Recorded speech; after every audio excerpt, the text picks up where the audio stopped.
Welcome back to Carneades.org. Today we're going to be continuing with our series, Dumbfounding Definitions, Dizzying Distinctions, and Diabolical Doctrines, a series sorting through some of the jargon of philosophy. In this video, we're going to be taking a look at what is locution.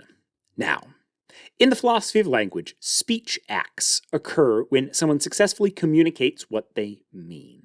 Most commonly, philosophers refer to propositions that express a particular truth value, such as the blueberry bush is in the field. However, there are some speech acts that are themselves an action and do not have a truth value, such as I apologize for lying to you. I name this dog Night Eyes. I second the motion.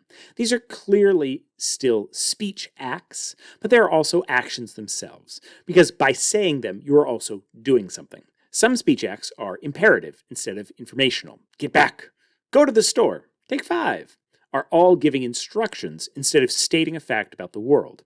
There are many more kinds of speech acts, including questions, greetings, etc. These are often called performative utterances because they do something by uttering words instead of making a statement or expressing a proposition.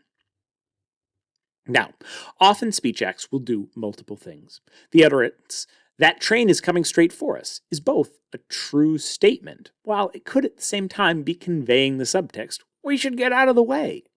J.L. Austin, who's often credited as being the first to study speech acts explicitly, isolated 3 individual parts of a speech act: the locution, the illocution, and the perlocution. In this mini-series, we're going to look at each of these components of a speech act in turn, starting today with locution.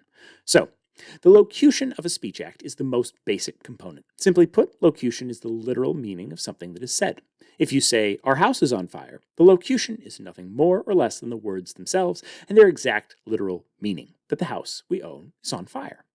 The locution is not an attempt to convey any additional subtext, therefore I think we should get out of the house, nor is it an attempt to get someone to take an action, leave the house right now. It's just the literal meaning of the words. Our house is on fire. Now, Austin divided these acts of locution themselves into 3 parts.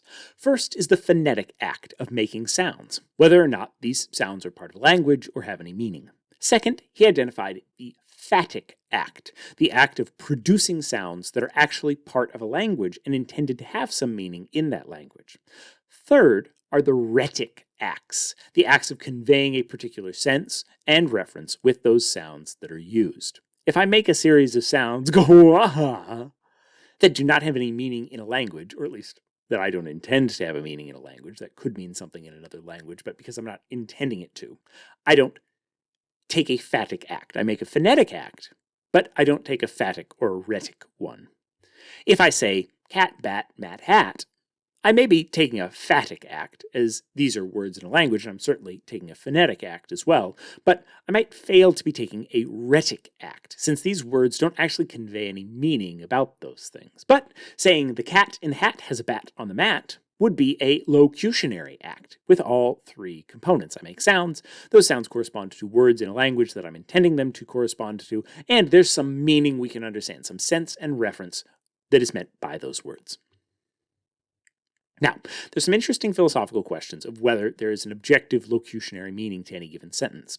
While this distinction tries to separate out what is literally said from what's being implied or meant, it seems that there are maybe many different interpretations of even the literal meaning of particular phrases, and a more nuanced distinction may be required. It may not even be clear what is literally meant, much less what is being implied. There are certain words that seem to be meaningful, but lack a particular sense or reference out in the world. Things like good and beautiful are notably hard to define.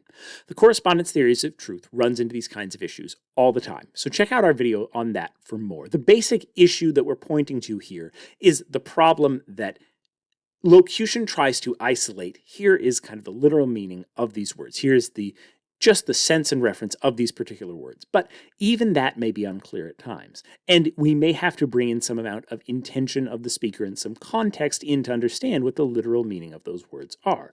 But once we start doing that, this starts looking a lot more like our next concept, which is going to be illocution, i.e. understanding the sense and context and meaning of the speaker as opposed to just the meaning of the words.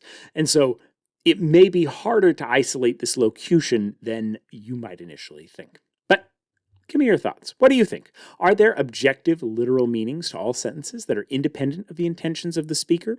Not to say that there aren't separate intentions of the speaker, something they're trying to do with a sentence that we'll look at in the next video, but rather that any given sentence can have some objective, specific meaning.